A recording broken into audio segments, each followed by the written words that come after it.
Bonjour à tous, j'espère que vous allez bien. On se retrouve pour le brief du vendredi 3 décembre 2021, donc le dernier brief de cette semaine. Je tiens à vous rappeler qu'on est encore en début de mois, c'est le meilleur moment pour rejoindre l'école via le Patreon. Donc n'hésitez pas, hein, si vous voulez assister au brief privé que je fais avec les élèves dans lequel on chasse des assets. Je revois tous les concepts d'analyse technique, d'analyse fondamentale, etc., etc. Il y a aussi une playlist de cours que j'ai fait, hein, donc en gros il y a un peu plus de 15 heures de cours, je dirais, même peut-être plus, franchement je sais plus, faudrait compter qui vous explique tout, franchement tout, sur l'analyse technique, sur l'analyse du prix, les localisations, le momentum, les structures, l'order flow, les sentiments de marché, les différentes stratégies que je peux utiliser. Ishimoku, enfin il y a vraiment, j'ai essayé de faire les cours les plus complets possibles, il y a même de l'analyse fondamentale côté stocks, donc ça a été fait par mon collègue. Donc si ça vous intéresse, si vous faites par exemple du trading d'action, il y a aussi justement de l'analyse fondamentale côté stocks, et on est en train justement de commencer les stocks aussi cet hiver, donc au mois de décembre avec les élèves. Donc je commence justement l'analyse des actions, des petites actions, parce qu'il y a aussi des pépites du côté des actions, donc n'hésitez pas, c'est le meilleur moment pour rejoindre. Alors du coup, aujourd'hui on parle Bitcoin bien évidemment, très rapidement, ça tente un breakout, on va en parler. On parlera aussi de Ethereum, voilà, sur du court terme, on verra ce qu'il en est, ça redessine les W, ça semble assez cool. Et on parlera d'un asset Metaverse qui est Police, je ferai l'analyse technique et je vous dirai pourquoi je trouve qu'il est assez intéressant. On verra son fondamental, etc. Et je pense que c'est un asset Metaverse qui a beaucoup de potentiel, surtout vu sa chart, mais surtout vu son market cap, et vu ce qu'il pourrait proposer. Après, je vous laisse faire vos propres recherches fondamentales, etc. etc.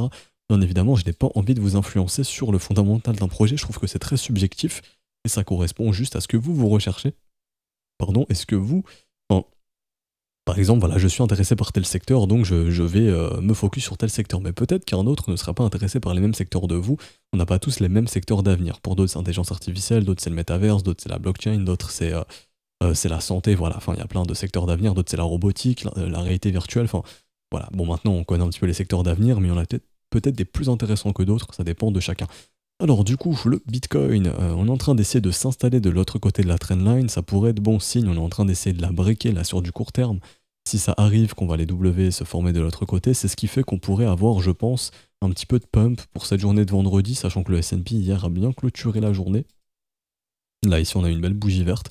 Si ça continue sur le S&P, ça pourrait donner un peu de flux acheteur aux assets à risque, et pourquoi pas donner un petit peu de jeu au Bitcoin. Maintenant honnêtement, le Bitcoin reste assez faible pour le moment. Le biais est bullish, c'est une bonne chose, s'il redevient bullish à nouveau. Je crois qu'il est passé bear, et s'il redevient bull, tant mieux. Alors, ouais, si on redevient bull, tant mieux. Je crois que c'est en train d'être le cas, attendez. Bientôt. Donc oui, si on a des W de l'autre côté de la trendline, c'est super. Ce qu'il faut évidemment, c'est péter les 59 100 $, péter le premier arrêt pour espérer avoir un retracement plus profond. En termes d'order flow, je vais venir ici. Là, justement, beaucoup de stops de vendeurs qui sont en train de s'accumuler, c'est-à-dire que là, tous ceux qui shortent le marché, et je vais vous montrer qu'il y a des shorts agressifs. Hop. Ici, donc là, c'est vraiment de l'order flow poussé ici. Je viens vraiment affiner la bougie, je regarde où est-ce que les mecs rentrent en vente. Mais ici, sur cette bougie, en gros du 2 décembre, on a beaucoup de vendeurs qui sont rentrés agressivement. Il y a aussi beaucoup de vendeurs ici qui sont entrés, donc là, c'est pour ça qu'on défend cette zone de prix. Il y a des vendeurs aussi ici. Il y a des vendeurs coincés aussi ici. Donc là, les acheteurs actuellement tentent un breakout, ça je le vois ici aussi. Il y a des acheteurs qui sont en train de tenter si ça ne passe pas, parce qu'il y a des acheteurs qui rentrent agressivement pour essayer de faire breakout le Bitcoin. Si ça ne marche pas, ces acheteurs vont être bloqués. Et à ce moment-là, il y aura de grandes chances d'aller faire un tour au sud. Donc là, ils sont en train de tenter de tenter le breakout à l'heure où je vous parle. Faut absolument que ça passe pour qu'on puisse aller chasser un petit peu plus haut, dans les 60 000 environ, je dirais. En revanche, s'ils se font rejeter, ça ouvre les portes pour aller sous les 55 800, voire même revisiter les 53-54. Ensuite, ici pareil, tous ces vendeurs bloqués, eux probablement, où est-ce qu'ils ont foutu leur stop? Au-dessus des précédents sommets, donc juste ici. Donc là déjà, il faut savoir qu'en termes de liquidité de marché, il y a probablement, si on a envie de faire un dernier mouvement baissier, il faut sortir les vendeurs qui ont shorté dans ce range. Et comment sortir ces vendeurs? Tout simplement, il faut aller bouffer leur stop. Donc ça, je vais retirer, je m'en fous. Hop, mais en gros, il faut aller ici, quoi, juste au-dessus de ces sommets, dans les 60-61 000 $, pour venir chercher en gros l'arrêt à des stops des shorters, donc des mecs qui shortent le marché, pour que ces shorters puissent être out et qu'ensuite on puisse faire dumper le marché avec un minimum de monde dans le train du short. Ok. Donc c'est assez probable que si on fait ça, hein, si jamais, vous voyez ici, on breakout, ouais c'est bien ce week-end, tant mieux, mais qu'on repasse sous la résistance, à ce moment-là, il y a de grandes chances d'aller chasser sous ces niveaux pour faire un dernier mouvement baissier. À moins que ça tienne et qu'on fasse quelque chose comme ça, ok. Mais ça, c'est absolument à surveiller. Si vraiment on commence à aller là-bas et que ça ne tient pas et qu'on revient, ça ouvre les portes pour aller tester les 50, voire les 48 000 $, en 48, 49 ensuite. Après, je ne dis pas que le Bitcoin va aller à 48 à 49, hein. Je dis juste que, voilà, c'est un petit peu la même chose que je vous disais ici.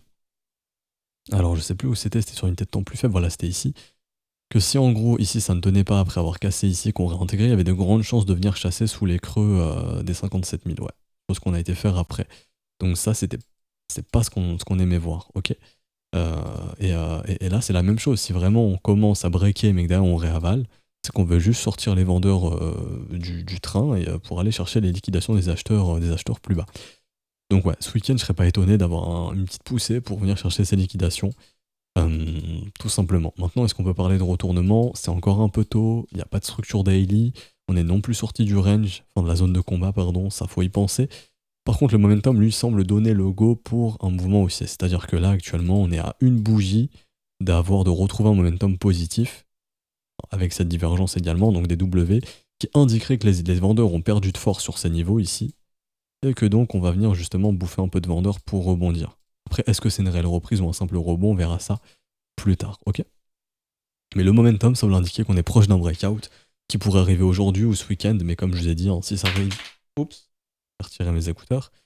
Si ça arrive ce week-end, faudrait se méfier dans le sens où, si derrière ça ne tient pas, on se mangera le retour de bâton et la possible chasse sous les 53 400 $. Voilà. Rien de plus à dire pour le Bitcoin, honnêtement, il n'y a pas grand chose à dire. Techniquement, en 4 heures, on pourrait y voir une épaule tête épaule inversée. Maintenant, si tout le monde la voit, elle a peu de chances de se réaliser, mais voilà, tac, tac, tac, hop, hop, hop, hop. Retournement, pourquoi pas, à voir. Si ça tient pas, vous savez que grande chance de revenir visiter les supports. Rien à dire de plus pour le Bitcoin, juste en termes de spreads. Je vois rien de très intéressant non plus pour le moment. J'ai pas l'impression que sur Binance ce se soit calmé. Sur Bybit, oui, sur FTX également, mais sur Binance, c'est pas encore trop ça. Donc je pense toujours qu'il y a un conflit entre les exchanges où Binance, eux, ils aimeraient que ça aille un petit peu plus bas pour liquider un petit peu plus. Et Bybit et FTX où il y a beaucoup de shorters, même BitMEX, hein, il y a eu beaucoup de shorters de bottom, et je pense que ouais, peut-être le scénario ce serait bon, allez, pour faire plaisir à Bybit et toute la compagnie, on liquide un petit peu et ensuite on fait plaisir à Binance et on va chercher les dernières liquidations et ensuite voilà, on a un mois de décembre chiant, on n'a aucune direction claire, c'est-à-dire on fait juste de la chasse aux liquidations pour ensuite poser un bottom et avoir un début d'année 2022 potentiellement bullish. Voilà, en gros, décembre serait le dernier mois chiant et ensuite on y va, on part enfin, on pourrait enfin y aller. Alors Ethereum maintenant. Ethereum, c'est vraiment court terme où vraiment je regarde Ethereum. Si je commence à avoir des M dans cette zone de rechargement de short, c'est-à-dire ici, je commence à avoir tac, tac, ça faiblit, etc. Je vais vraiment commencer à me poser des questions, à me dire est-ce qu'en fait Ethereum il faiblit pas aussi? On n'aurait pas besoin d'aller revisiter peut-être un petit peu plus bas. Pour l'instant ça va, Ethereum se maintient, continue de faire des petits W horaires. Tant que ça tient, c'est bien. Ça montre aussi qu'il est plus fort que Bitcoin. Bitcoin n'arrive pas à faire ça encore. Faut vraiment pour moi qu'on aille dépasser la TH. Faut vraiment, ça je le disais hier. Mais pour écarter tout risque de retour baissier violent, faut vraiment aller péter les 4 900 $ et aller chercher les 5 000 pour qu'Ethereum puisse empêcher tout M-top weekly qui serait vraiment négatif et qui à ce moment-là pourrait causer du tort au marché en 2022 très très probablement et revenir visiter potentiellement les précédents supports, hein, 3 000 $, etc. Donc ouais, faut absolument aller faire la TH à mon humble avis. Plus vite ce sera fait, mieux ce sera. Et donc en 1 heure, on revoit les W, ce qui laisse présager potentiellement d'un momentum bullish pour cette fin de semaine, voire ce week-end, et peut-être tenter d'aller faire la TH pendant le week-end, hein, pendant que les order books sont un petit peu moins liquides. Et aussi, niveau du momentum, en 1 heure, c'est récupéré par les acheteurs, c'est très bon signe ça. De vos retours de W sur le momentum, ça montre que les acheteurs ont récupéré le momentum avec divergence en plus. Donc là oui, on a tout pour essayer d'aller faire la TH, maintenant il faut vraiment aller le faire. Si on n'arrive pas à aller le faire, c'est un petit peu problématique, mais là, ouais, il y a tout ce qu'il faut pour aller le faire. Donc, let's go Ethereum, va faire ton ATH et écarte-nous le risque d'un potentiel M-top à venir pour les prochaines semaines. Alors, ensuite, du coup, je pense que j'ai fini pour Ethereum, j'ai pas grand-chose d'autre à dire. On va voir, du coup, Police, le fameux asset Metaverse dont je vais vous parler. Donc, je vais aller sur Messari pour déjà voir. Donc, ça, c'était pour les stocks.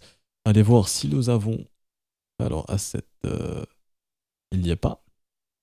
Si normalement, non c'est pas lui, hein. C'est pas lui. En termes de prix, ça sera pas correct. Non, moi c'est l'autre. le Atlas DAO que je cherche. Alors, j'arrive pas à le trouver. Ils ne l'ont pas mis. Dommage, on pourra pas savoir s'il y a de la smart money dessus. Mais c'est probablement le cas. J'ai une autre idée. Hop, CoinMarketCap, on va aller voir ça. Star Atlas DAO. C'est lui. Hop, yes, on regarde. Ouais, c'est bien lui. Market cap, c'est bien lui. Est-ce qu'on a des fonds d'investissement dessus? Alors, collectible NFT Metaverse, tout ce qui nous intéresse. Industrie du gaming, encore mieux. Solana écosystème, encore mieux. Et en plus, ils ont rajouté tout ça. Diva, ils sont trop forts. Les mecs sont dans tous les domaines, ils ont tout compris. Pour bien performer, il faut être partout. Et ils ont très bien compris. Donc, market cap de 240 millions. C'est un bon point. Ça veut dire que, en gros, j'estime que si vous investissez sur un asset et si on investit sur un asset qui est inférieur à 500 millions, on est encore considéré comme des early investors sur cet asset. Pour le marché crypto, je dirais pas qu'on est des early investors globalement, mais sur un asset comme ça, pour moi, on est encore des early investors. Donc j'ai pas d'informations si on a de la smart money, ça c'est dommage. Pourquoi pas quand on aura des informations supplémentaires à venir, quand Messari le listera. Donc market cap, très bien. Maintenant, le seul point négatif que je lui trouverais, c'est son max supply. On n'est qu'à 6% de tokens dilués. Donc actuellement, il y a 21 600 000 tokens. Au maximum, il y en aura 360 millions, ce qui veut dire que son inflation peut être plus ou moins élevée. Je vais aller voir comment ils arrivent à gérer l'inflation. Alors, je sais pas si c'est lui. Alors, je vais d'abord vérifier que c'est bien lui. Oui, alors ensuite, je vais aller vérifier son supply, voir comment ils arrivent à s'arranger via le supply et comment ils le sortent. Ok, pour l'instant, le supply est très plat. Je suis pas renseigné de comment on va être largué le supply. Si ça reste plat, tant mieux, c'est ce qui peut faire pumper. Et si il commence à larguer du supply, il faudra une plus grosse entrée de capitaux pour que l'asset puisse monter. C'est pas un point très très négatif, mais ça va vraiment dépendre de comment ils ont envie de gérer le supply. Ils l'ont peut-être expliqué. N'hésitez pas à aller voir ça, c'est le seul point négatif que je lui trouve pour l'instant. Donc je vous laisse aussi lire qu'est-ce que le projet, où est-ce qu'il est listé. Il est listé sur FTX, Gate.io, donc ce sont encore. Enfin, FTX, c'est un gros exchange. D'ailleurs, il y a probablement Alameda Research derrière, donc c'est un gros fonds qui tourne autour d'FTX. Moi, j'ai pas vérifié, mais je pense qu'ils sont dedans. Il faudrait essayer de trouver ça comme information.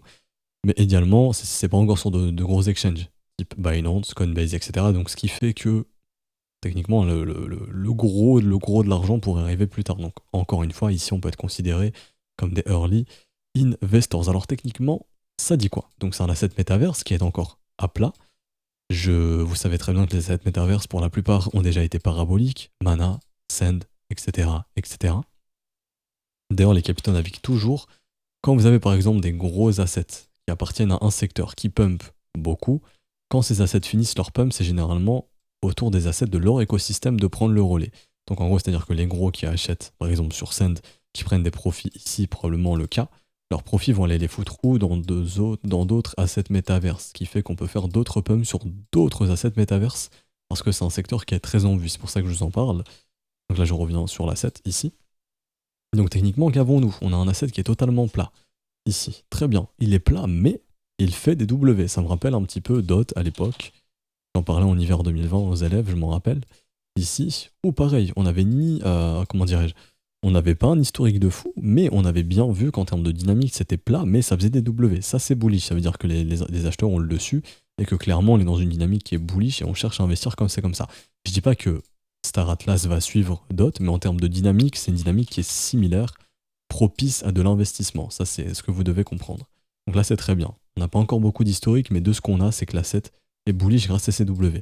Maintenant, quand je passe en weekly, quelle structure avons-nous? W weekly, c'est un excellent signal d'investissement, il n'y a pas mieux.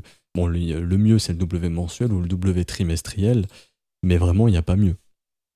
Donc là, depuis les 9,63$, il donne un excellent signal d'investissement, le Star Atlas. Je ne vous dis pas d'investir dessus, je dis juste que techniquement, il donne un bon signal. Ok.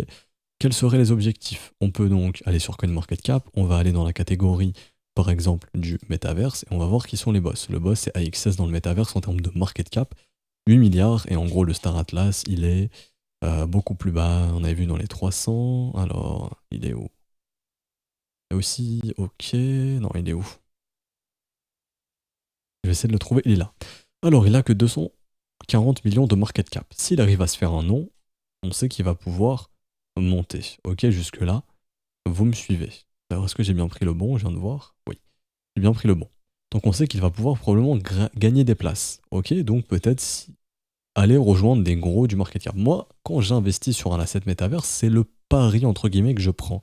Que Star Atlas va réussir à se faire une place parmi les gros du métaverse qui sont actuellement ENJ, Send, Mana, AXS, etc., etc. Pas avoir un market cap plus gros qu'eux, mais s'en rapprocher. Ce qui fait que je peux déjà me donner des objectifs de comment dirais-je, des objectifs en gros de retour sur investissement. Je sais qu'ici, je serai dans l'ordre minimum du x5 à du x10, ce qui peut être assez intéressant. Si mon pari réussit, maintenant j'ai besoin de la technique. Je ne vais pas acheter un asset parce qu'il peut faire ça. Non, techniquement, est-ce qu'il est intéressant? Cette structure, oui, est très intéressante. C'est un signal d'investissement assez important.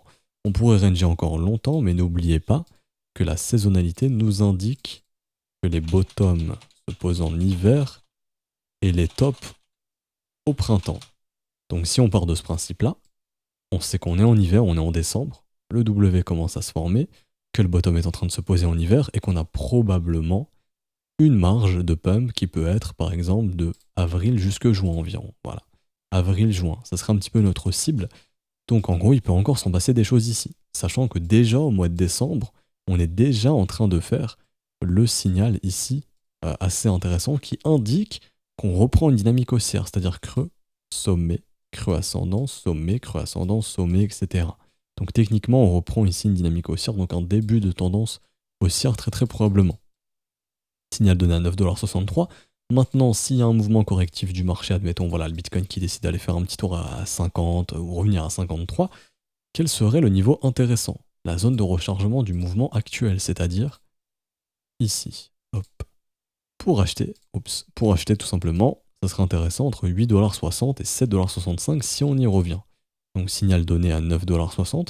Maintenant, si voilà, il y a un petit mouvement correctif et que Star Atlas est impacté, si on revient dans cette zone que je viens de citer, 8,60$, 7,55$, très très bonne zone pour en investir si j'en veux. Ok? Quand vous investissez, vous prenez le pari simplement que le prix sera plus haut dans le futur, donc on peut regarder ça via le market cap. Est-ce que ça a le potentiel d'aller plus haut? Oui, non. Est-ce que le fondamental est bien? Ça touche quel secteur? Là, c'est NFT, gaming, metaverse, ils ont tout compris. Donc techniquement, c'est des secteurs hypés probablement pour 2022.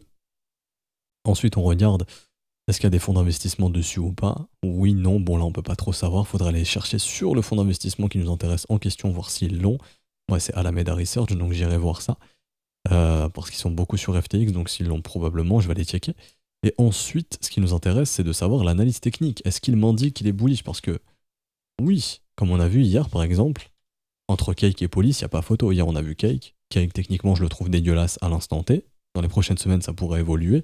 Cake techniquement je le trouve super joli. C'était un peu comme Casper que je vous ai présenté où techniquement c'est la même chose. Casper techniquement très propre. Et je cherche à investir sur des assets qui ont cette tête-là. C'est-à-dire des assets qui reprennent des dynamiques haussières, pas des assets qui ont des dynamiques dégueulasses où les trucs font des M, ça m'intéresse pas. Donc techniquement, très très bon. Maintenant, les objectifs, c'est à vous de calculer en fonction du market cap. Moi, j'ai une autre méthode ici.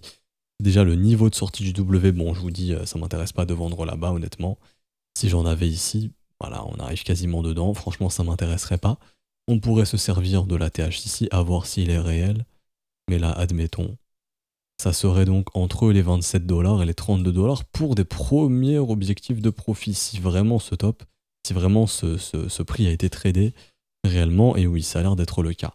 Donc ici, je chercherai à prendre mes premiers profits dans cette zone entre les 27 et les 32$.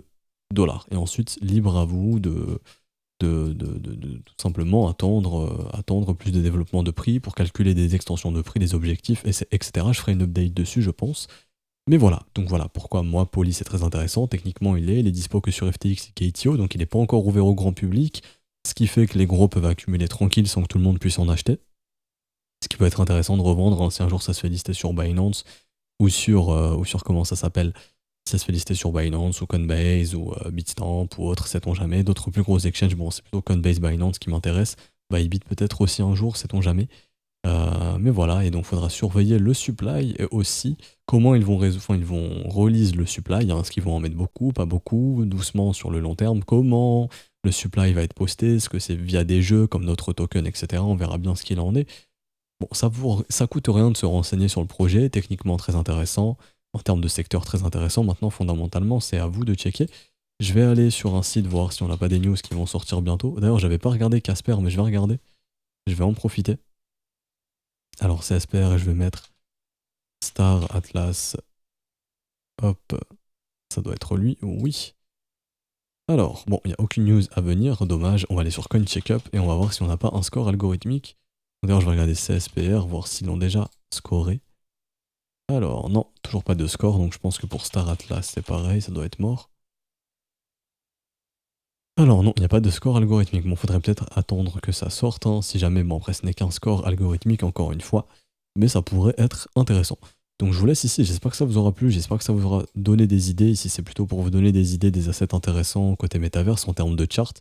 Après dans l'école j'ai fait une watchlist pardon, où j'ai mis un top 12 ou 13, je sais plus, des meilleurs assets techniquement, donc voilà, si jamais ça peut vous intéresser. Au cours des prochaines semaines, je vous sortirai aussi des petits assets métaverse comme ci, comme ça. De temps en temps, si je les trouve intéressants ou d'autres secteurs, n'hésitez pas à me dire quel secteur peut vous intéresser, le gaming, le play to earn, enfin, n'hésitez pas à me dire qu'on puisse regarder un petit peu s'il y a des assets intéressants. Je vous laisse ici, on se retrouvera donc lundi pour un prochain brief. Si vous souhaitez rejoindre l'école, n'hésitez pas, c'est le meilleur moment en début de mois via le Patreon. Sinon, vous pouvez le faire aussi via les modalités crypto à tout moment, donc tout est expliqué dans le salon, dans le salon bienvenue, dans le Discord.